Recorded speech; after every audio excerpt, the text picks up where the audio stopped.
Hey guys. If you pay attention to my Twitter, you may know that I have had 2 terrible bum-related incidents this week. First, a bum tried to roll under my building's closing garage after a car. I watched the whole thing when I was taking my dogs out. He didn't make it. He hit the garage and laid on the ground motionless for a second, then proceeded to try to break into another entrance, then sat down in a nearby parking lot, took off his shoes, picked at his feet, and passed out.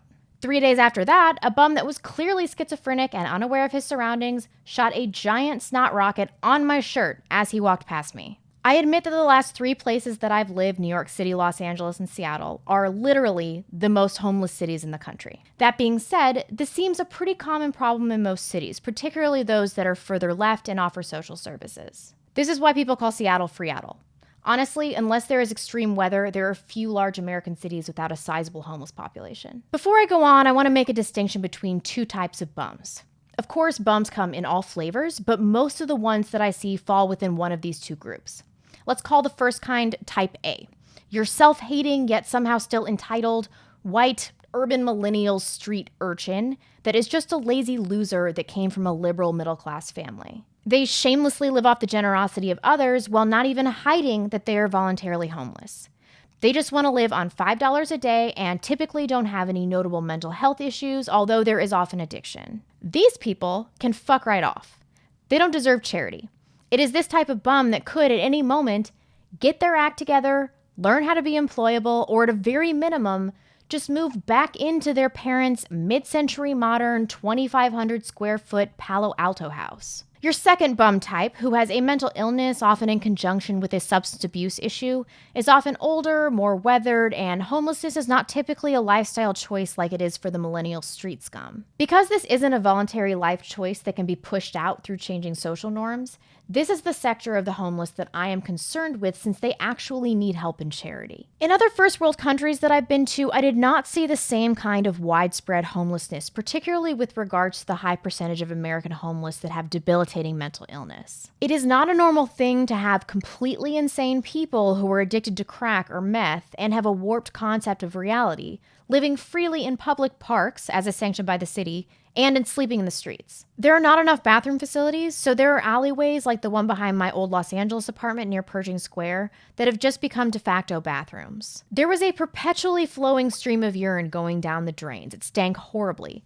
And my vet informed me that because of the likelihood that my dogs will come into contact with human waste on the street, they had to be vaccinated for some disease that could be contracted that way. I had to vaccinate my animals because the humans are more filthy and unhygienic. And this is a first world country. If you have never been to Skid Row, don't go, but perhaps take a little Google Earth trip down and you will see that there are hundreds and maybe even thousands of people living in some of these homeless encampments. There has even been a huge outbreak of drug-resistant tuberculosis in the homeless population of LA, which is largely limited to third world populations now. They're living in squalor and in similar conditions to the poor in the third world countries. And the homeless population is skyrocketing. The estimated homeless population in LA County has jumped 23%, quadrupling the percentage increase from last year. As of January 2017, 57,800 homeless are estimated in the county, with a population of about 10 million. I do have to say that I'm skeptical of these numbers and their collection procedures, so I estimate that it is much, much higher. Government estimates of the homeless population come from annual point-in-time counts conducted in cities nationwide in January. During these counts, volunteers survey the number of homeless people living in emergency shelters or transitional housing, as well as on the street, under bridges, in cars, etc. People who lack permanent housing of their own but are staying with friends or family are not counted, nor are people who are living in motels. So women, children, young people, and those that aren't chronically homeless, they're homeless for a few months, they're almost certainly undercounted. The estimated homeless population in Seattle is around 11,000. Once again, I don't believe that and would not be surprised if it was actually closer to 25 or 30,000.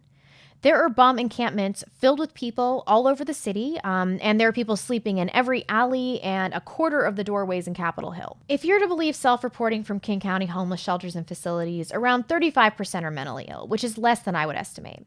And it seems to me that it would be very difficult to self-report undiagnosed mental health issues. So I think it is fair to assume that the actual number is much higher. So it appears that there are many more bums with much worse mental health issues than is generally believed. Clearly, there's a strong link between homelessness and mental illness, says Leopold, a homelessness and affordable housing analyst. But if you ask somebody if they're seriously mentally ill, they're not going to say that. Wilson with Compass, which is a survey provider, says that people struggling with severe mental illness are much less likely to fill out a survey. Wilson guesses that close to 80% of the people he deals with struggle with some form of mental illness, far more than the 35% found by King County. Much to my dismay, and it pains me to say this, but Ronald Reagan is largely responsible for the homeless epidemic amongst the mentally ill. When Reagan was elected president in 1980, he discarded a law proposed by Carter that would have continued funding federal community mental health centers. Funds were simply block granted to the states, and services for poor people with mental illnesses were basically eliminated. Additionally, while he was the governor of California, he released over half of the state's mental hospital patients and passed a law abolishing involuntary commitment to mental institutions. And worse, this started a national trend of deinstitutionalization. The police used to work with people's families to be able to institutionalize somebody that was in need of mental health services based on minor public disruptions and previous knowledge of a mental health issue. Now, there are parks all over several major cities that are filled with homeless schizophrenics who cannot be removed legally or institutionalized unless they seek it out, no matter how detached they are from reality. When I see a schizophrenic hobo fighting with an imaginary person, or defecating in the street, or trying to cope with their mental health issue through intravenous drug use, which is also rampant in Seattle probably because of the King County Needle Exchange program, I wonder why we have not institutionalized this person. This is not a dignified existence. I think it might be a product of our hyper-individualistic society. We believe that people should have the freedom to live the way that they want, any way that they want. But in that individualism, we assume their agency, and we're projecting our own reality on mentally ill people that have an entirely different and chaotic understanding of the world. So what is compassion? Letting tens of thousands of mentally ill, impoverished people that are living in a frightening and unpredictable reality sleep in the streets and hang out together in tent communities by the needle exchange? I don't think so. Monitored rehabilitation that teaches skills, includes therapy and the proper administration of medication with the hopes that person can work up to living alone. That seems like compassion to me. Another very sad angle of the homeless situation is that the undeserving homeless, your type A bums, have completely eroded your average person's sense of charity. And living in cities where you see people in complete agony, begging shamelessly and debasing themselves for all to see on a regular basis, it does something to you psychologically. You have to go about your day, keep walking, look at your phone, and act like there is not a human being suffering horribly right in front of you. And the only thing that you can do is ignore it because it isn't within your realm of ability to fix it. It isn't your responsibility, and you can't really do anything about it anyway. So we throw bums a couple of bucks, we give them a sandwich, and we act like we are such good people. And like with our small act of kindness, we're going to solve this problem that's decaying our cities. The missions around here, the Salvation Army, the Catholic Charities, they just feed these people and help them meet their immediate needs, but they don't actually help them long term. They're basically enablers. Imagine if these people were getting therapy, developed an effective drug treatment program, learned how to manage their mental illness without street drugs, learned a trade and had a job program with the ultimate goal of living alone and contributing to society. That sounds like a life with purpose, like a dignified life.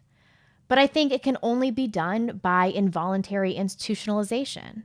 Privately funded institutions could take the place of charities that are just virtue signaling and perpetuating the homeless problem by supplying daily necessities. The number of type A bums would be reduced because there would be less gratuitous charity, and all of the necessary resources would be rerouted to type B homeless, those that are actually in desperate need. We could go back to a time when we went to play with our kids in public parks and had barbecues with our friends and had community events there. We could walk around at night and be less scared. We could start to open ourselves up again to real charity. The homeless problem has been creeping, so perhaps we didn't really notice how much it has eroded our communities. But it really has. Thank you so much for watching. I did change my Twitter handle. It's linked in the description below. It's blondes_tweets, since I could not bear to say libtard on Stefan Molyneux yesterday. And look out for that interview. It should be posted early next week. Thanks, and I'll see you soon. Bye.